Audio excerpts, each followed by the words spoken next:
Muy buenas, vamos a iniciar de nuevo nuestro curso de Biblia, retomarlo, nuestra catequesis de esta semana, nuestro curso de Biblia de esta semana.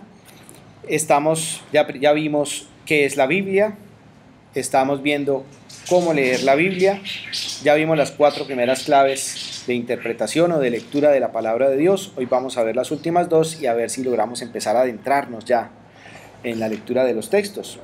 Entonces iniciamos con una oración, en el nombre del Padre, del Hijo y del Espíritu Santo. Amén. La oración la tomamos, como siempre, de esta hojita, donde está la lectura para leer la Biblia. Antes de leer la Biblia, antes de leer la palabra de Dios, aquí está esta oración. Entonces iniciamos. Jesús Maestro, que has dicho dónde están 2 o 3 reunidos en mi nombre, allí estoy yo en medio de ellos. Quédate con nosotros reunidos para meditar y comulgar con tu palabra. Tú eres el Maestro y la verdad. Ilumínanos para que comprendamos mejor las Sagradas Escrituras. Tú eres el guía y el camino, haz que seamos dóciles a tu seguimiento.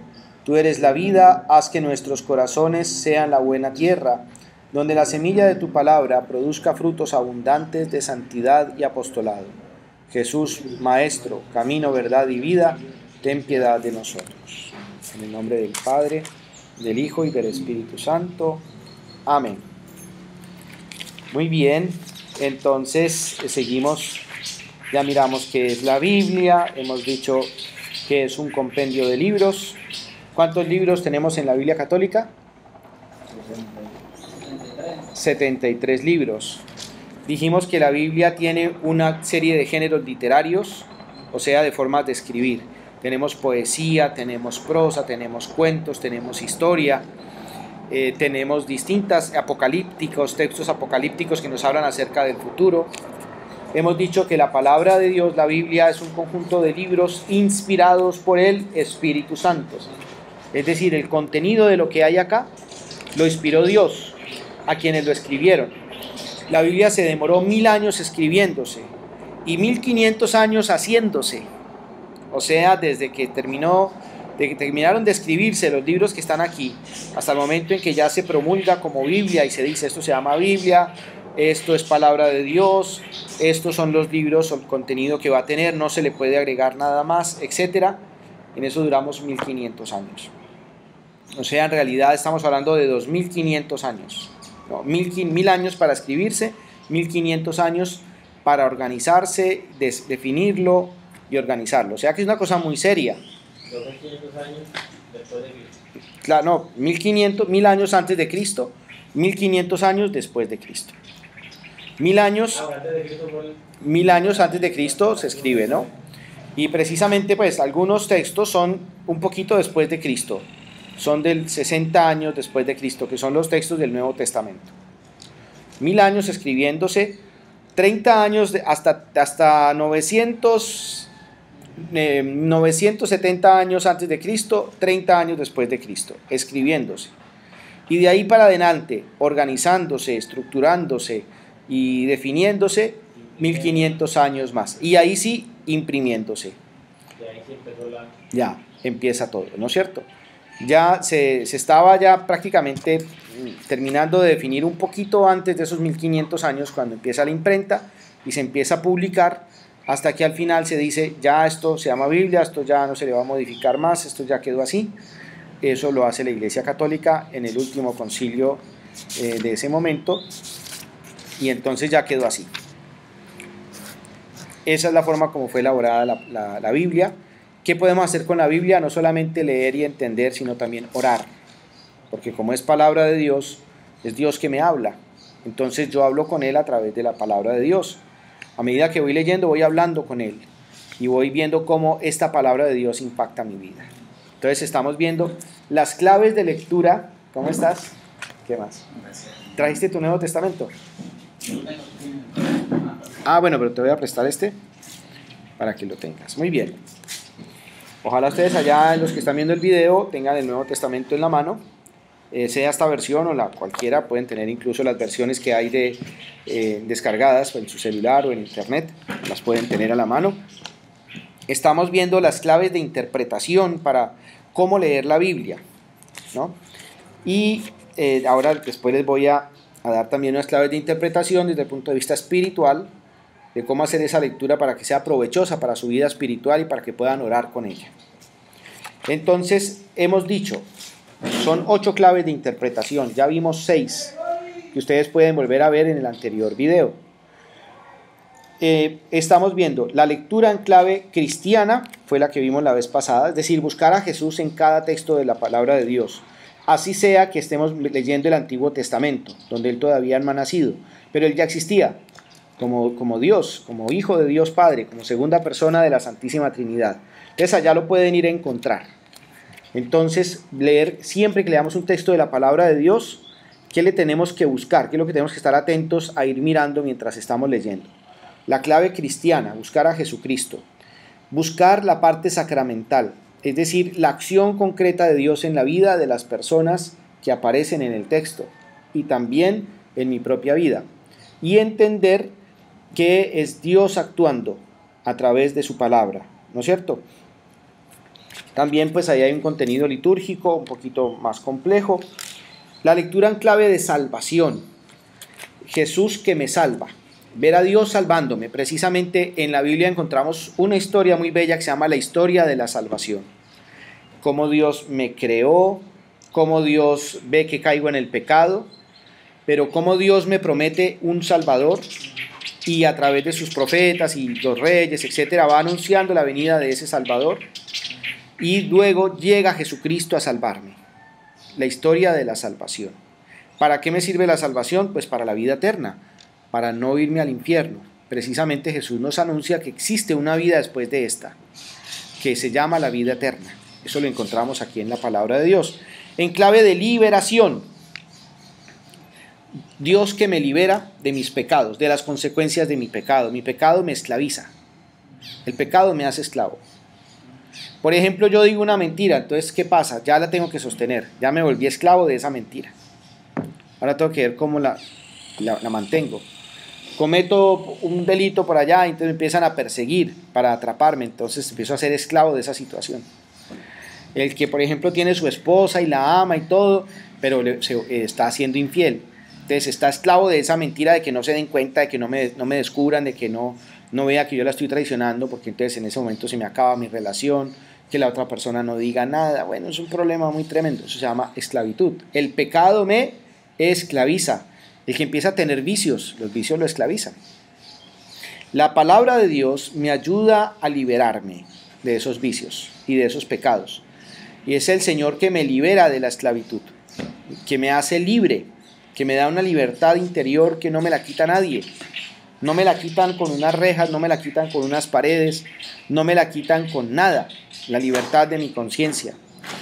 La palabra de Dios me ayuda a encontrar esa liberación y yo tengo que buscarla en la palabra de Dios.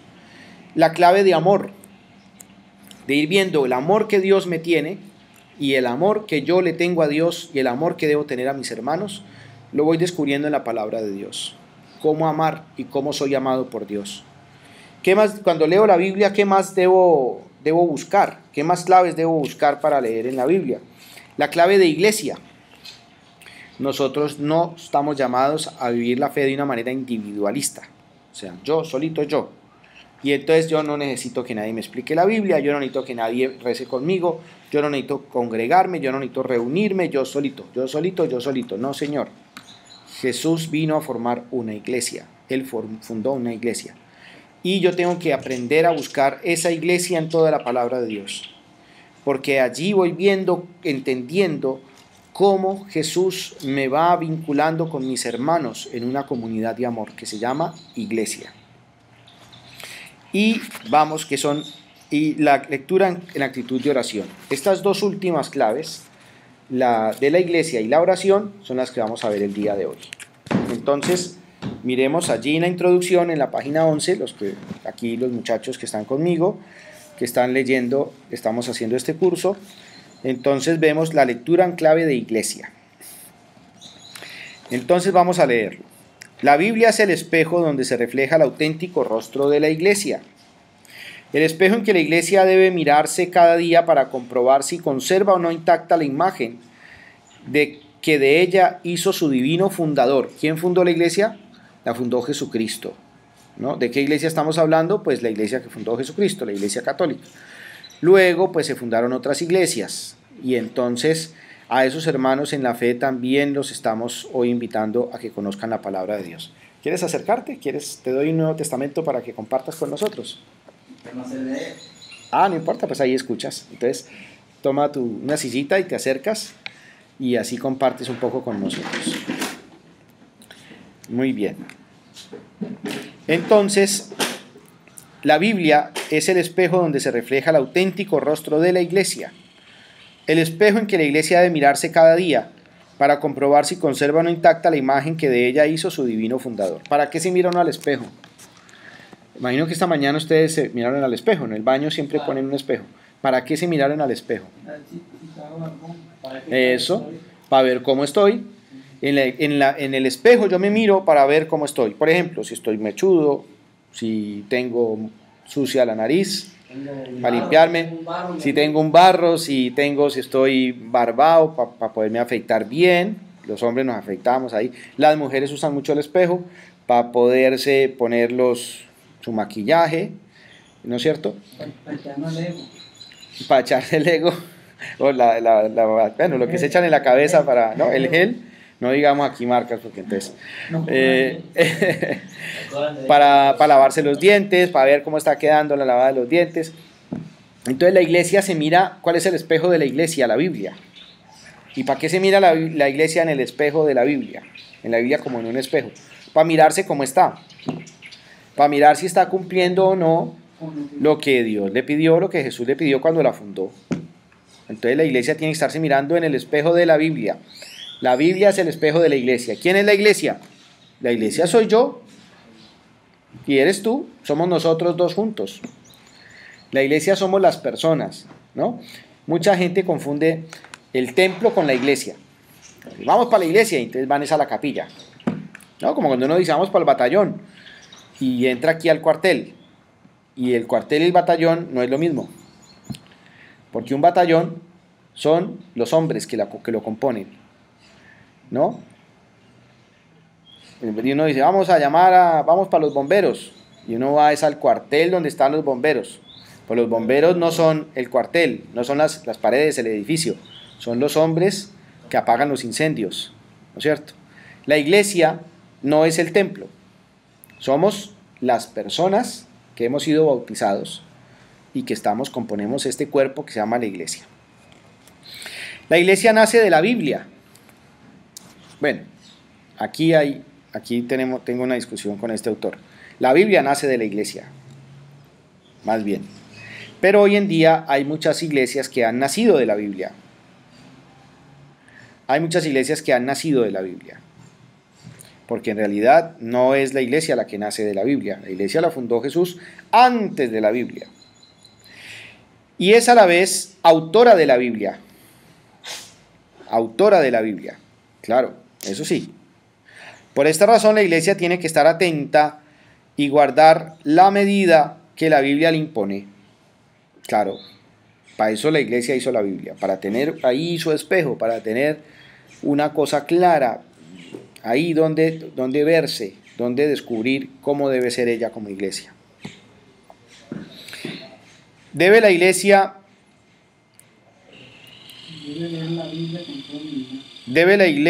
leer la Biblia con toda humildad. Claro, es que si uno la lee con arrogancia, pues nunca va a descubrir sus errores. ¿Para qué lee uno con humildad? Para decir, voy a buscar a ver en qué estoy fallando. A ver cómo me corrijo o cómo me mejoro. ¿Cómo me hago mejor? ¿No es cierto? Imagínense un jugador de fútbol que se crea que él ya es el máximo y lo máximo y lo máximo. Y entonces nunca, no practica y no entrena ni nada. Y entonces el próximo partido no le va a ir bien. Va perdiendo forma, ¿no?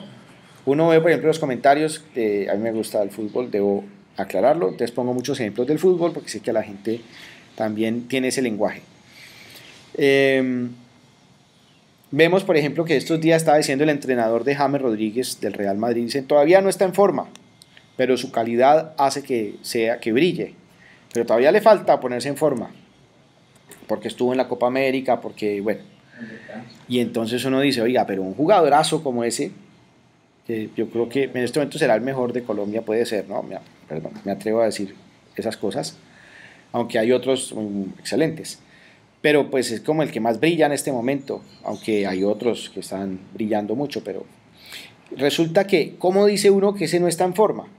Es que lo mismo puede pasar, pero él tiene la humildad para reconocer que se tiene que esforzar más, y entonces se esfuerza y sale adelante.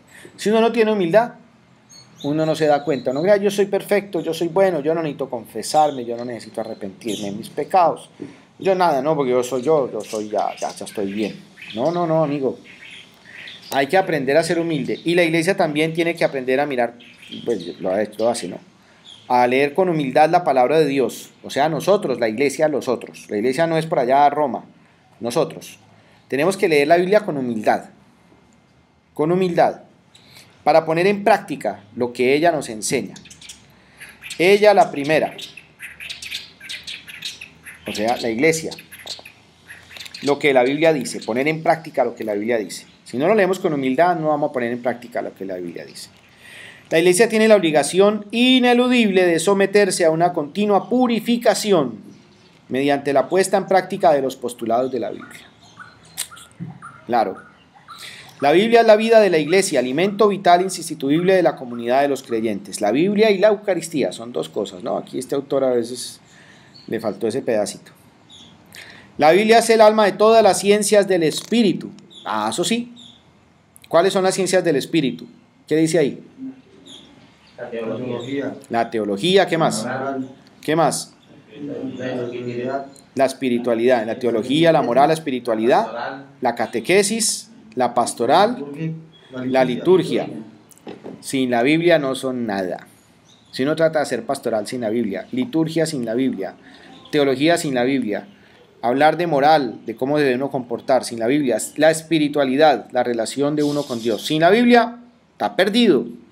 Está desubicado. Todas estas disciplinas van a ser objetivas y eficaces para ofrecer garantías sustanciales y no quedarse en palabras vacías. Tienen que partir de la Biblia y fundamentarse en ella. Eso sí, claro, el culto a Dios, la enseñanza de la fe, todo tiene que basarse en la Biblia. Muy bien.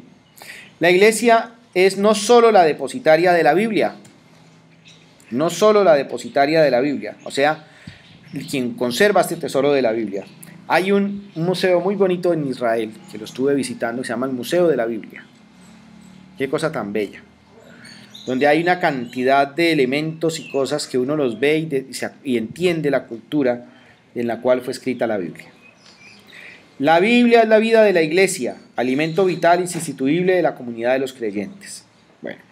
La iglesia es no solo depositaria de la Biblia, sino la intérprete oficial de la misma, bajo la acción iluminadora del Espíritu Santo. Esto es muy importante. Yo no me puedo meter cada uno de nosotros a interpretar la Biblia así como así, sin conocer, sin haber estudiado, sin saber. Para eso está la iglesia, que nos interpreta la Biblia. Entonces, uno quiere saber qué dice la Biblia, cómo interpretarlo, va y busca qué dice la iglesia. Entonces, eso ya existe una cantidad de documentos que han venido explicando la palabra de Dios. Esto quiere decir que la última palabra interpretativa de la Biblia la tiene la iglesia. La lectura en clave de iglesia quiere decir eso, que hay que aceptar la interpretación que pueda hacer el magisterio de la iglesia, la enseñanza de la iglesia. Entonces, para eso hay un libro muy bueno, se llama El Catecismo de la Iglesia Católica. Veo que ustedes tienen ahí sus celulares. Ahora los voy a invitar a que bajen unas aplicaciones y les voy a regalar internet para que la puedan bajar.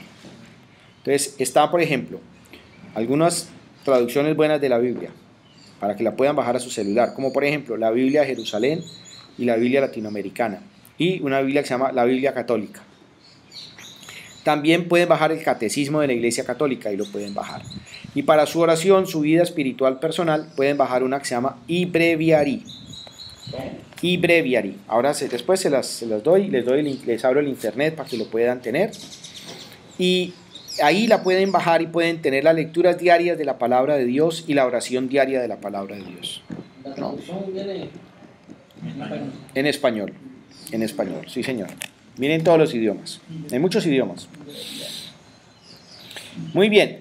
La iglesia hace esta interpretación con el magisterio del texto bíblico, lo que no quiere decir que el magisterio de la iglesia esté por encima de la Biblia. No, no, no. Al contrario, el magisterio está al servicio de la Biblia, aunque, claro, la Biblia se hizo con el magisterio de la iglesia, de la cual depende. Hay una mutua interdependencia, diría yo. Pero claro, hoy en día el magisterio de la iglesia se hace basado principalmente en la Biblia. Entonces, la lectura en clave de iglesia quiere decir sobre todo que hay que leer la Biblia desde la iglesia y para ser iglesia, desde la comunidad de creyentes a la que pertenecemos y para mejor servir a la comunidad humana. Lectura en comunión con los demás, generadora de solidaridad y de amor fraterno. La ausencia más rica de la Biblia, la esencia más rica de la Biblia está condensada en el mandamiento nuevo. Ámense los unos a los otros como yo los he amado. ¿Quién quiere leerlo? Juan 15, 12. Cada que aparezca un texto bíblico lo vamos leyendo. Dice: el que no ama a su hermano, al que ve, no puede amar a Dios, al que no ve. Exacto.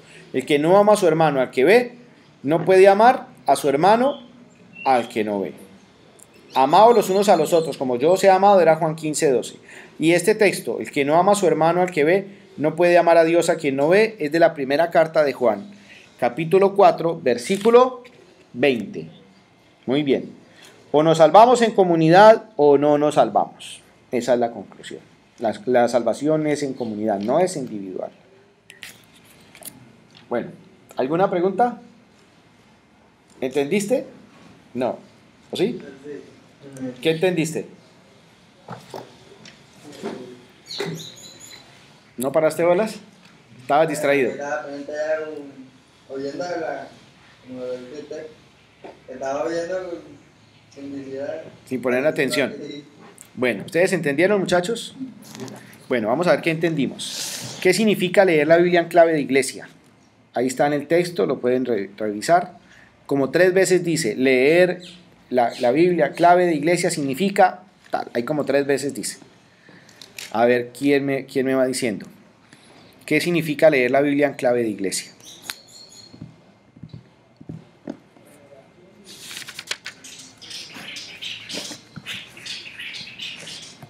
Leerla con humildad. Primero, leerla con humildad.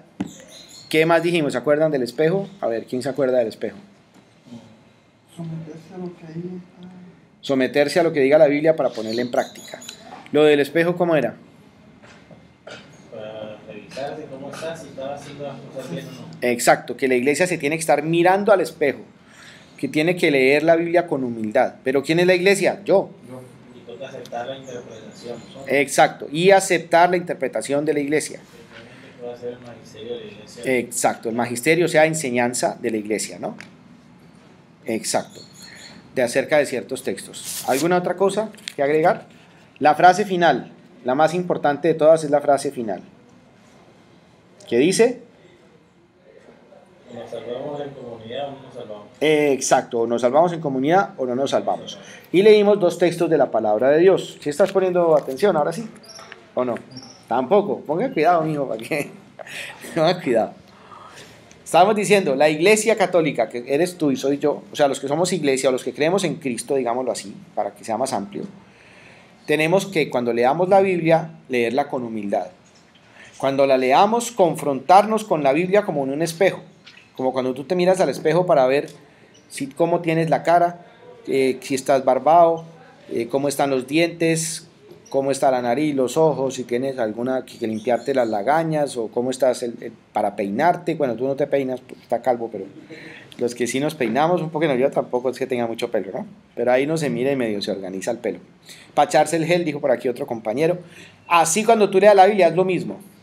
Cuando leas la Biblia, tú te estás mirando en la Biblia. Entonces la Biblia dice, por ejemplo, no decir mentiras. Entonces, por allá en el Éxodo. Entonces tú miras y dices, ay, yo sí he dicho mis mentirillas. Entonces, ¿qué pasa?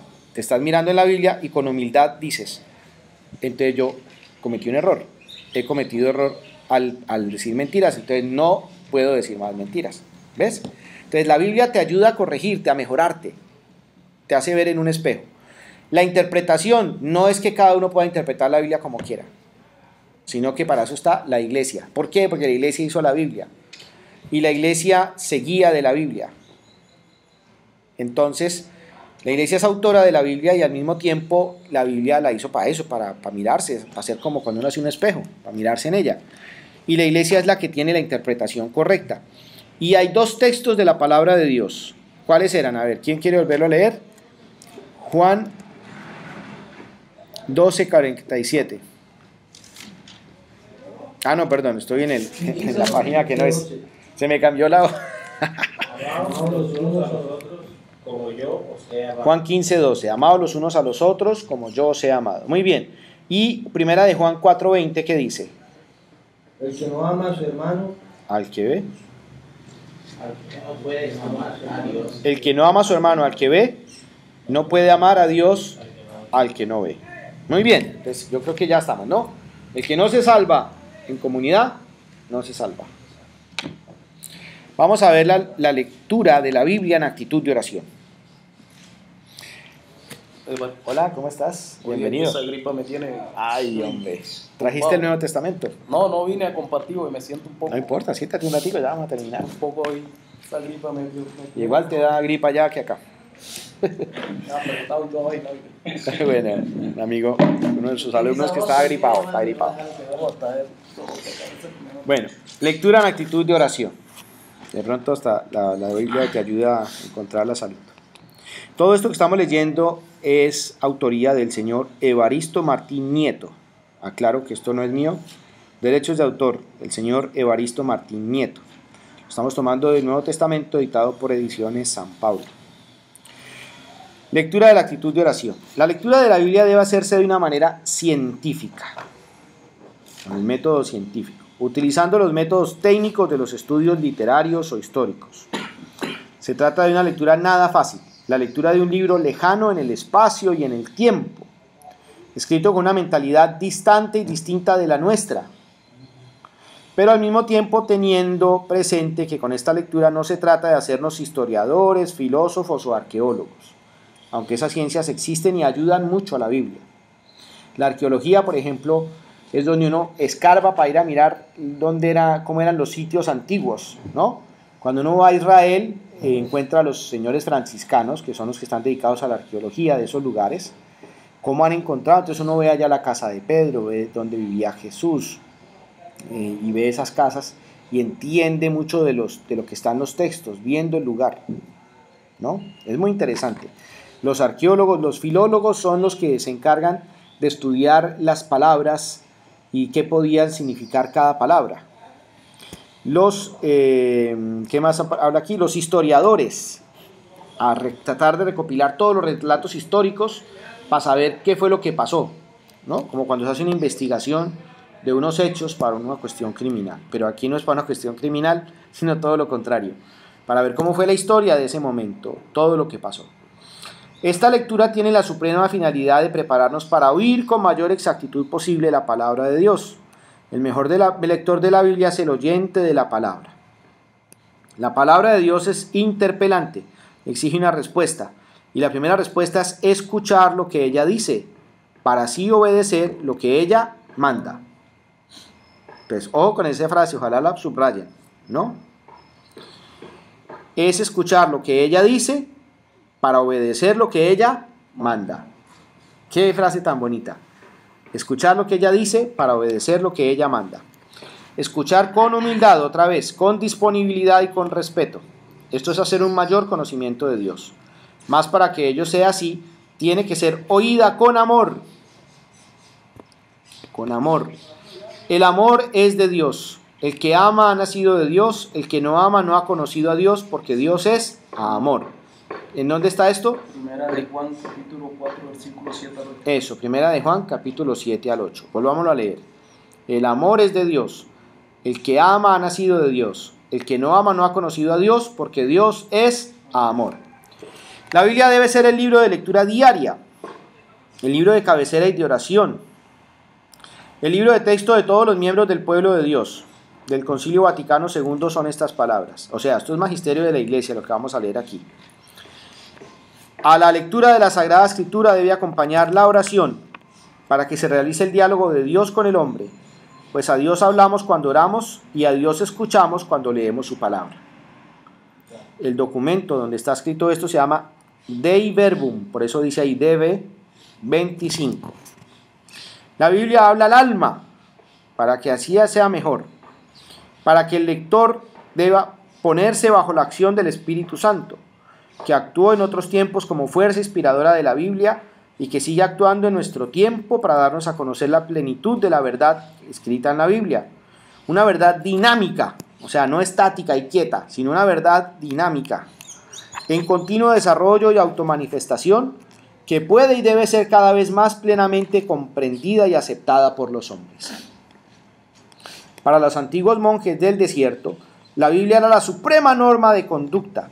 El monje debería saber la Biblia de memoria para poder convertirla en vida, para vivir según la Biblia, es decir, de manera perfecta. De San Agustín son estas palabras: lean la Biblia porque en ella encontrarán todo lo que deben practicar y todo lo que deben evitar. Léanla porque es más dulce que la miel, más nutritiva que cualquier otro alimento. De estas palabras, hay una canción que yo creo que tiene que ver con estas palabras. La canción, voy a tratar de cantar, ojalá no me molesten de mi canto, que no sea, menos que sea buen cantante. Póngale cuidado a la letra y no a mi interpretación de la canción.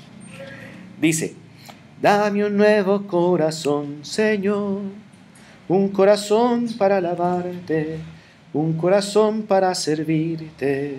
Dame un nuevo corazón, Señor, limpio como el cristal, dulce como la miel, un corazón que sea como el tuyo, Señor. Pues aquí está muy parecido a esto que nos acaba de decir San Agustín.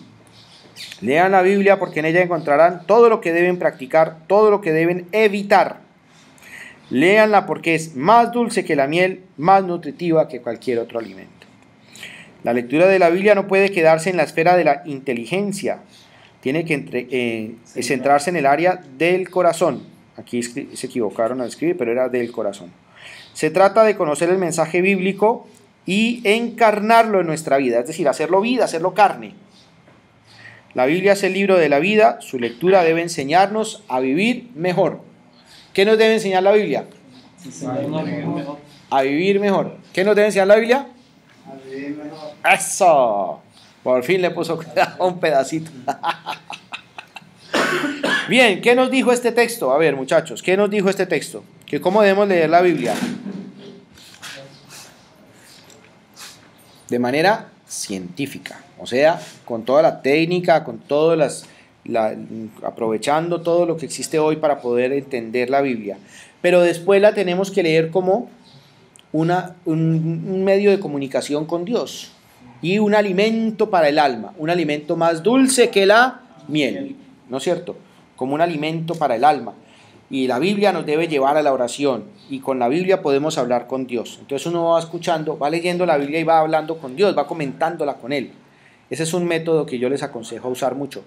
Cuando estén leyendo la Biblia, vayan parando y van hablando con Dios, ¿no es cierto? Por ejemplo, a mí me gusta mucho hacerlo con un salmo. Se llama el Salmo 139. De niño me hicieron un retiro espiritual de 5 días solamente con ese salmo. Lo hizo Monseñor Roberto Espina, a quien saludo de una manera muy especial. Cuando yo estaba por allá en el seminario menor, era un niño, él nos hizo nos tocó ese salmo y a mí me quedó grabado para toda la vida. Él es hoy el obispo de Buga. Monseñor Roberto, mi saludo. Y él fue el que me enseñó Biblia toda la vida, Monseñor Roberto Espina, desde el seminario menor, incluso en el seminario mayor también. Entonces, él nos enseñó ese texto de ese Salmo 139 y a mí me ha tocado siempre el alma y lo uso mucho para la oración. Y entonces en ese Salmo uno le dice, por ejemplo, al Señor: Señor, tú me sondeas y me conoces. Entonces yo le digo: Señor, Bueno, cuéntame qué encontraste cuando me sondeaste, cuéntame tú acerca de mí, porque tú me conoces más que yo mismo, más de lo que yo mismo me conozco, y entonces empezamos a hablar. El Señor, tú sabes, cuando me siento, cuando me acuesto, cuando me levanto, y entonces digo, ay Señor, si esta mañana me dio más perecita levantarme, pero bueno, tú lo sabes, tú estabas allí, ayúdame mañana, Señor, a poderme levantar con más despierto. Tú estás allí siempre, no hay ningún lugar donde yo me pueda esconder de ti. Es un salmo hermoso, yo les aconsejo que lo lean, Salmo 139. Muy bien, entonces hemos terminado las claves de interpretación de la Biblia. Les voy a decir otras claves que se llaman la lección divina.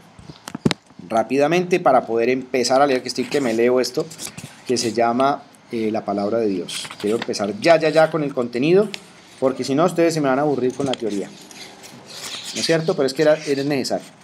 Entonces, rápidamente. Cada que oren un texto, tengan enfrente un texto de la palabra de Dios, háganle 4 preguntas. Lo voy a decir así en forma muy sencilla. 4 preguntas. Primera pregunta. ¿Qué dice el texto? Algo parecido a lo que estuvimos haciendo con los párrafos. Lo leímos y después preguntamos, ¿esto qué dice? ¿Qué decía? ¿No? ¿Qué decía? ¿Qué dice aquí? Segundo, ¿qué me dice a mí? Primero, ¿qué dice? Para todo el mundo en general. No cuál es el mensaje, sino qué dice. Por ejemplo, estoy leyendo un libro de matemáticas que dice,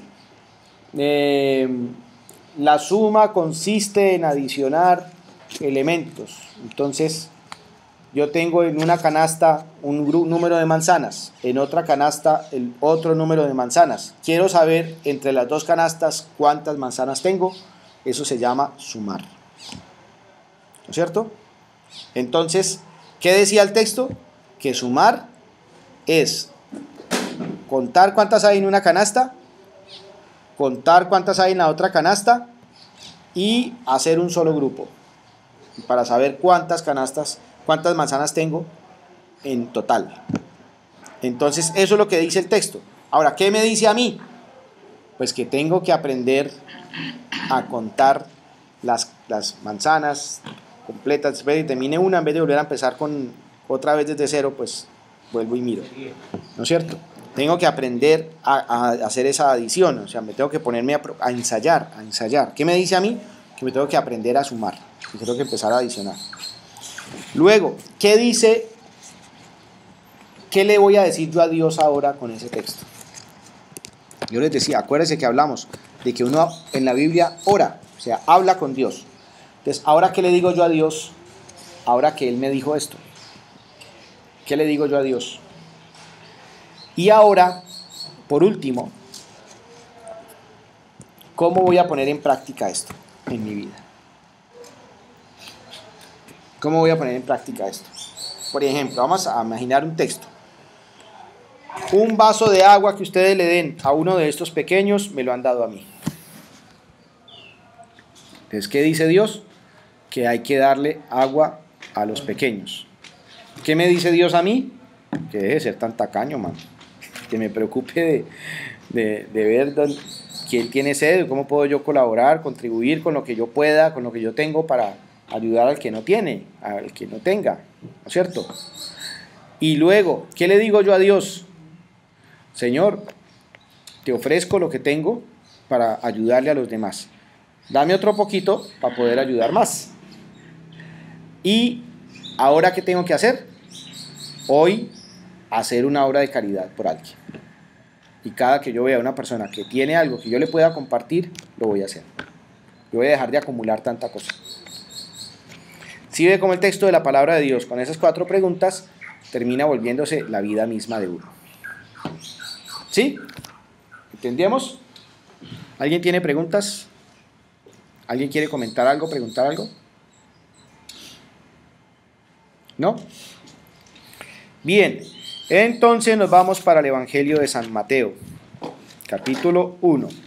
Yo les voy a pedir el favor, ustedes también lo pueden hacer allá. Las Biblias, por lo menos la Biblia católica, trae comentarios, ¿no? Trae notas y comentarios. Léanse, cada Biblia católica normalmente trae una introducción de cada evangelio. En esta lo trae aquí. Eso lo vamos a leer, lo van a leer ustedes individualmente.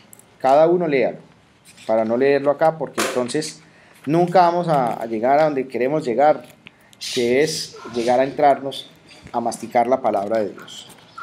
Vamos a leer estos textos. Empecemos por decir lo siguiente.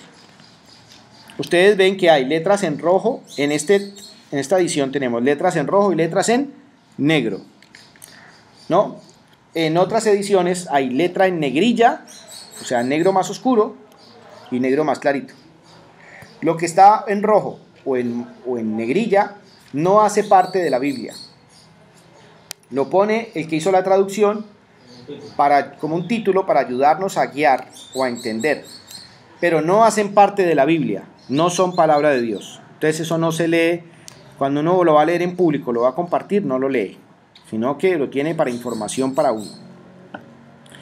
Muy bien, en este caso la letra en rojo que no se lee dice la infancia y vida oculta, ¿no? Y empezamos con el primer título, los ascendientes de Jesús.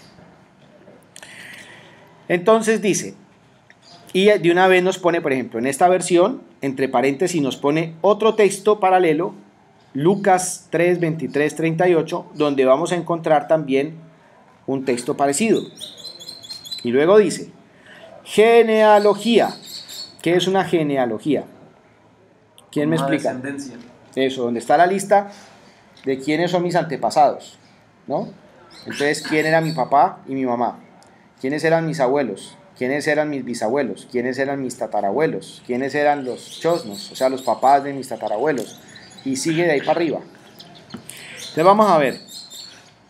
Genealogía de Jesucristo, hijo de David, hijo de Abraham. Acuérdense que en hebreo hay muchas palabras o muchos términos o muchos conceptos que son diferentes al español, ¿no? En español yo solamente soy hijo de mi papá y de mi mamá. En cambio, en hebreo, soy hijo de mi papá, de mi mamá, de mis abuelos, de mis antepasados. Soy hijo de todos mis antepasados, ¿no? Y mis hermanos no son solamente los hijos de mi mamá y mi papá, sino que son también mis tíos y mis primos, ¿no es cierto? Muy bien. Entonces, Abraham fue padre de Isaac. Entonces, esta genealogía la vamos a iniciar desde Abraham. Si ustedes vamos a mirar la de Lucas. ¿Quién me hace el favor y mira la de Lucas? Lucas 3, 23, 38.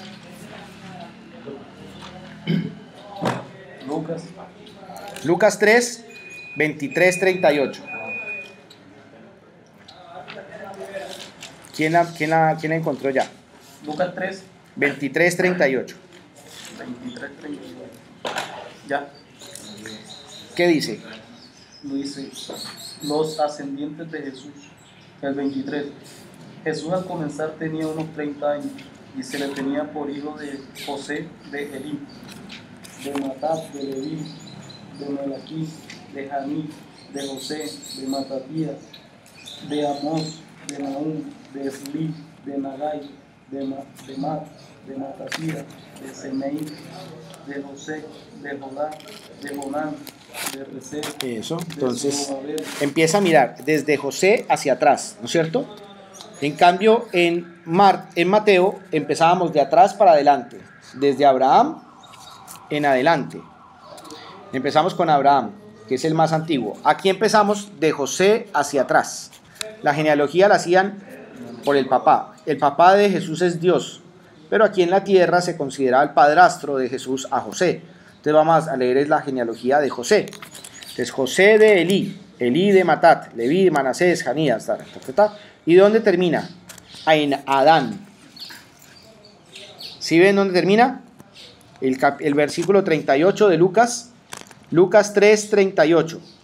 De Enos, de Set, de Adán, de Dios.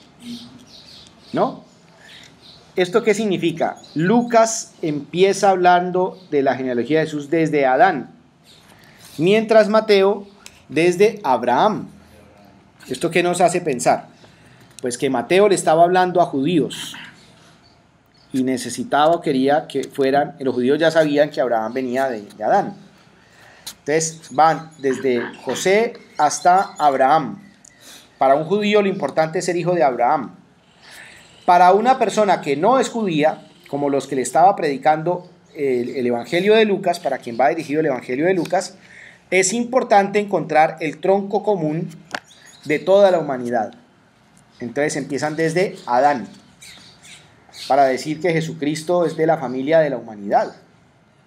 Mientras a Mateo le interesa que los judíos sepan que es de la familia judía. ¿Sí entendieron la diferencia? ¿Por qué una cosa y por qué otra? Porque de Adán venimos todos. En cambio, de Abraham vienen solamente los judíos. Entonces, Mateo le estaba predicando a judíos, hace la genealogía hasta Abraham.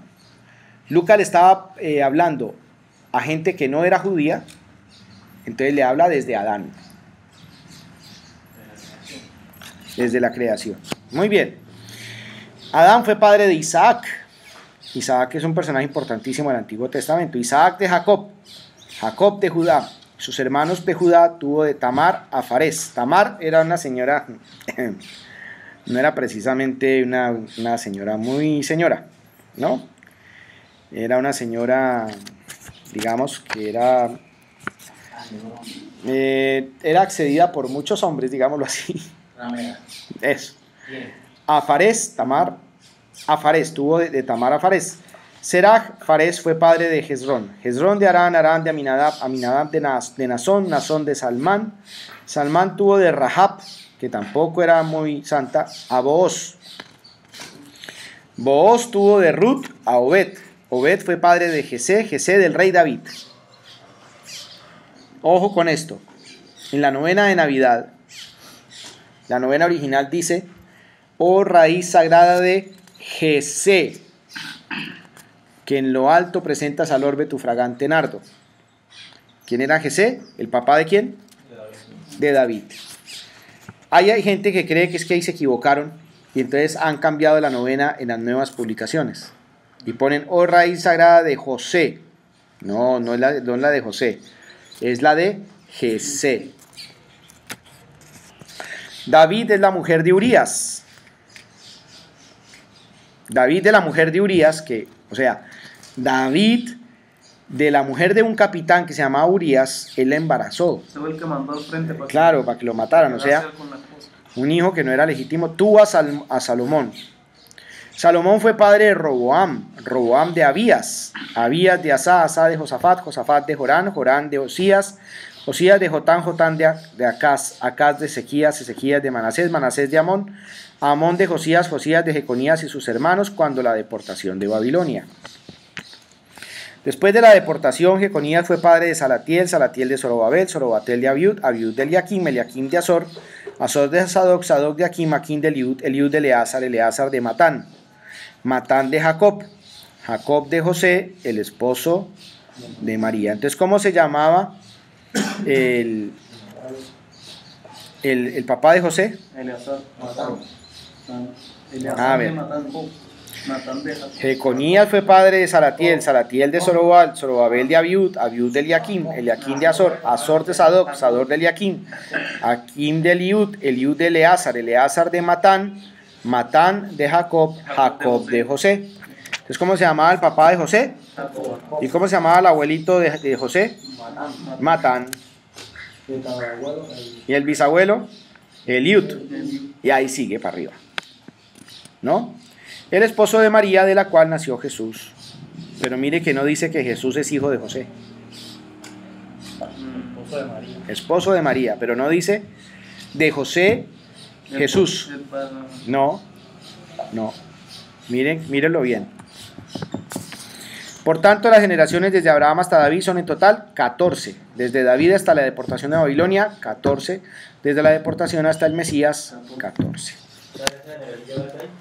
Hasta ahí va la generación. Y de José no tuvo más hijos. No tuvo hijos. José no tuvo ningún hijo.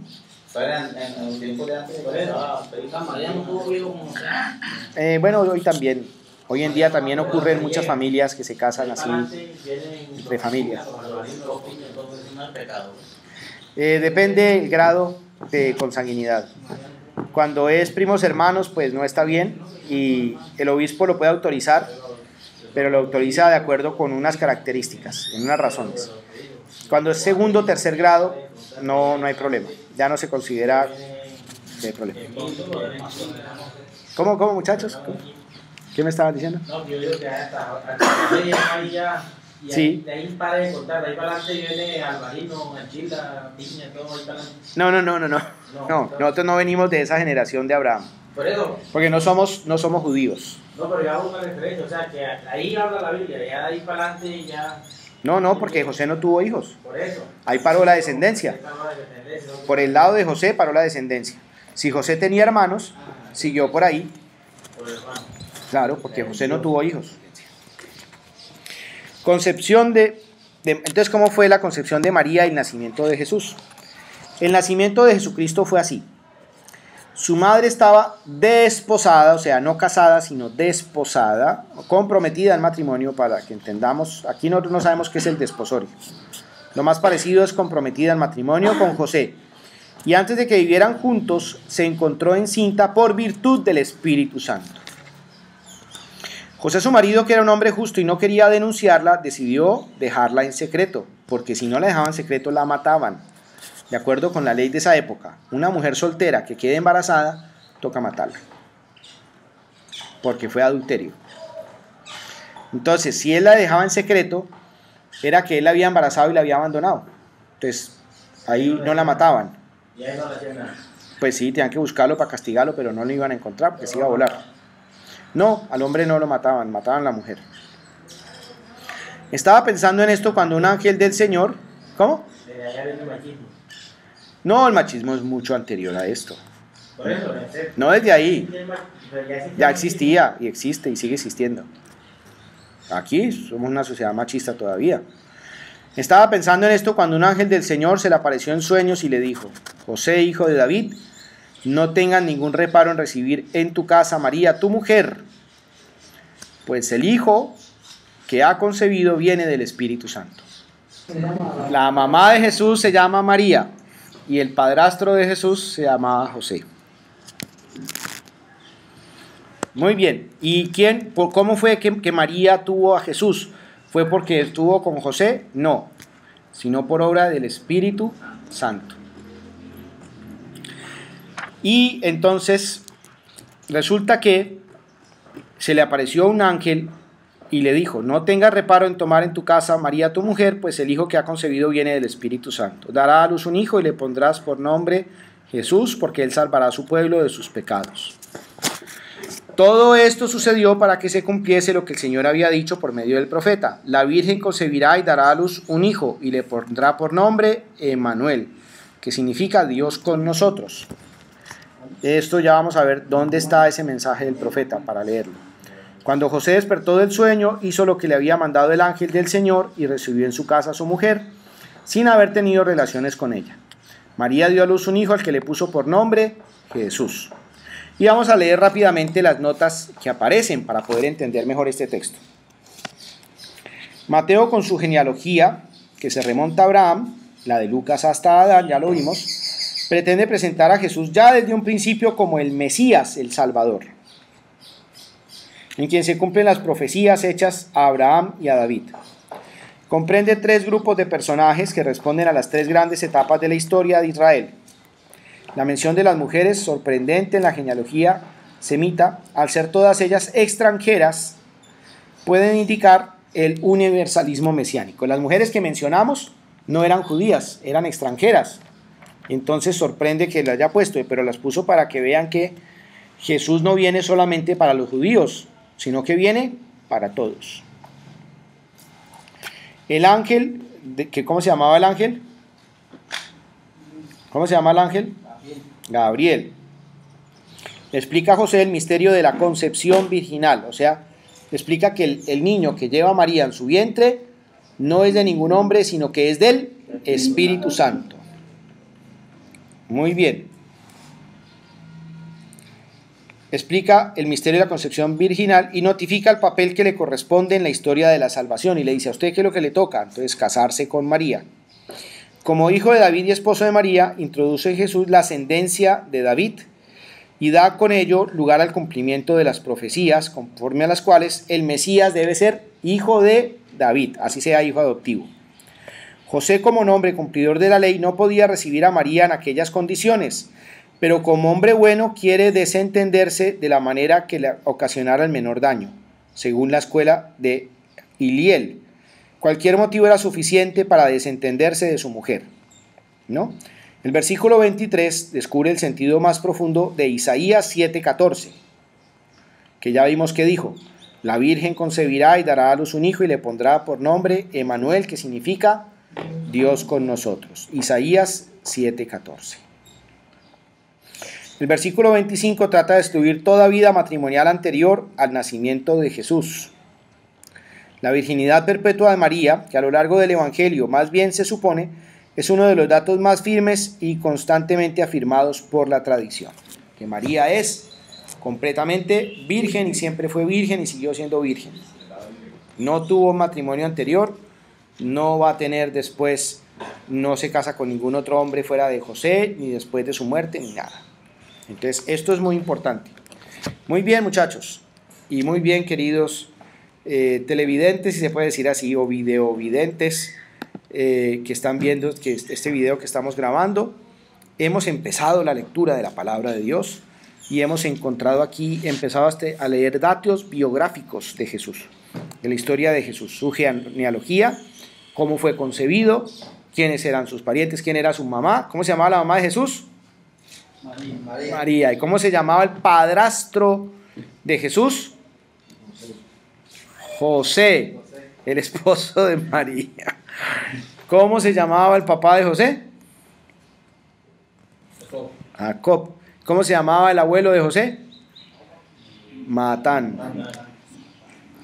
Bueno, ¿por qué José, viendo que su mujer estaba embarazada, no se fue y la dejó? Porque el ángel en sueños le dijo que no tuviera miedo de tomar por esposa a María, porque el niño que llevaba en su seno era ¿de quién? Del Espíritu Santo.